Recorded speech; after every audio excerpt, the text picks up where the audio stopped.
children and youth like to come forward at this time? Just have a seat right here. Yeah, you can just sit right here, actually, looking up toward the stage. Jesus said, unless you become as little children, you shall not enter the kingdom of heaven. This will be everybody's chance to obey those words. This is a story. In fact, the story you just heard, but I'm going to tell it with some emotions.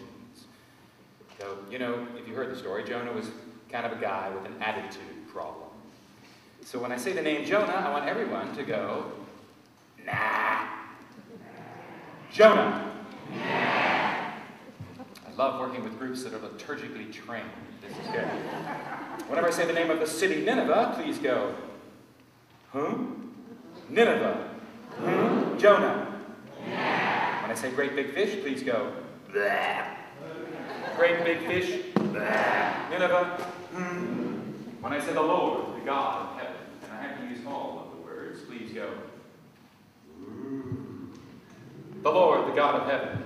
Ooh. Great big fish, bleh. Last of all, we have to create a storm. Whenever I say the words storm or stormed, I'd like everyone in the front and right along the row, middle aisle here on either side to make a wind noise. Just go, woo. Ready? Storm. Woo. At the same time as we see the wind noise, I want everybody on this side to make just two flashes of lightning. Go. Flash, flash. All right, let's put that together. Ready? Storm. Excellent. The Rockettes could not have done better. On this side, as soon as everyone over here is done flashing, I want everybody on this side to make two booms of thunder. We will see flash, flash, then we will hear boom, boom. Let's put it all together. Ready? Storm. I think we're ready to begin. It's getting kind of Baptist in here. Okay, here we go. A long, long time ago, there was a man by the name of Jonah. No, really, there was. And this Jonah was a prophet. That is someone who listens to God and tells everyone else what he or she hears. Well, one day God spoke to our prophet friend and said, I want you to get up and go to the city of Nineveh and say to the...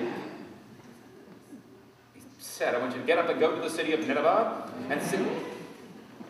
He said, I want you to get up and go to the city of... To the city. Say to that people in that city, you people are really messing up. You are not doing all kinds of things you should be doing. You are doing all kinds of things you should not be doing. If you do not clean up your act, you will have to answer to me, the Lord, the God of heaven. Yeah, well, maybe you can guess what answer God heard from our friend Jonah. That's exactly right, yeah. He said, oh, for sure. Like, I would really like to preach to those people. No. I'm not preaching to those jerks in Nineveh. I said, I'm not preaching to them. They're not my kind of people. Daddy went down to the ocean, got on a boat, and sailed in the exact opposite direction of the way he was supposed to go. Well, I want you to think for a minute. Just think about the Lord, the God of heaven. Yeah, God is pretty big, all right. In fact, God is everywhere, so it was really silly to try to run away. No sooner was the boat out on the ocean than God threw right at it a great big storm. Flash, flash. And it stormed. Flash, flash. And just when you thought it had to stop, it stormed some more. Finally, the sailors on board that ship said, hey, maybe there's somebody on this boat that's done something wrong. And that's what's causing this terrible weather. Well, it didn't take them long to figure out who that someone was. It was Jonah. Yeah, it was. And they said, hey, can you tell us why this is happening to us? Yeah, like where do you come from? What do you do? And our friend the prophet said, I am a Hebrew. I worship the one who created the oceans and the dry land, for I worship the Lord, the God of heaven. And when the sailors heard that, they were pretty scared. They said, well, what do we got to do to make the ocean calm down? And our friend the prophet said, you must throw me overboard. Now the sailors did not want to do that. So instead they tried to row the boat back to land. But they rowed harder and harder, and the wind blew stronger and stronger, and the ocean got rougher and rougher until at last they had to pick up the prophet and throw him overboard. And as soon as they did that, the storm stopped. Well, you think that was the end of our friend Jonah? Now you're right again, yeah. Even though he was out on the ocean, God gave a command and the prophet was swallowed up by a great big fish. For 3 days and 3 nights he was in the belly of that beast, until at last in his great affliction, the spirit within him cried out unto the Lord. And he spake out unto the Lord, saying unto him, Please get me out of this great big fish. So God spoke again, and the mouth opened on the great big fish, and the prophet popped out onto the shore. Well, he knew what he had to do next. He went straight to the city of Nineveh. Yes, he did. And he spoke the word of the Lord to those people. He said, You people have 40 days to shape up, or God will destroy this city. You know what happened then? When the people in the city heard the words of the prophet, they believed him. They stopped doing bad things, and they asked God for forgiveness.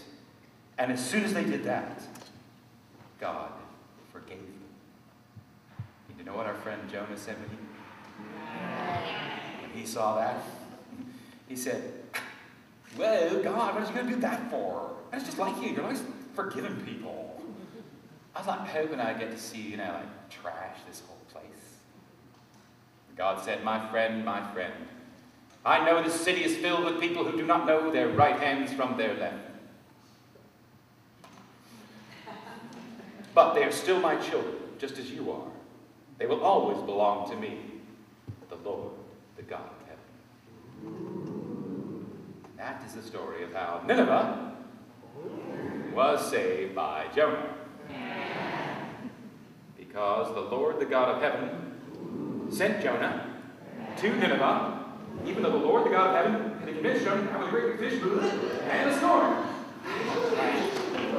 A really big storm. A really, really big storm! And that is the end of the story. And you can stay there for one more story. So.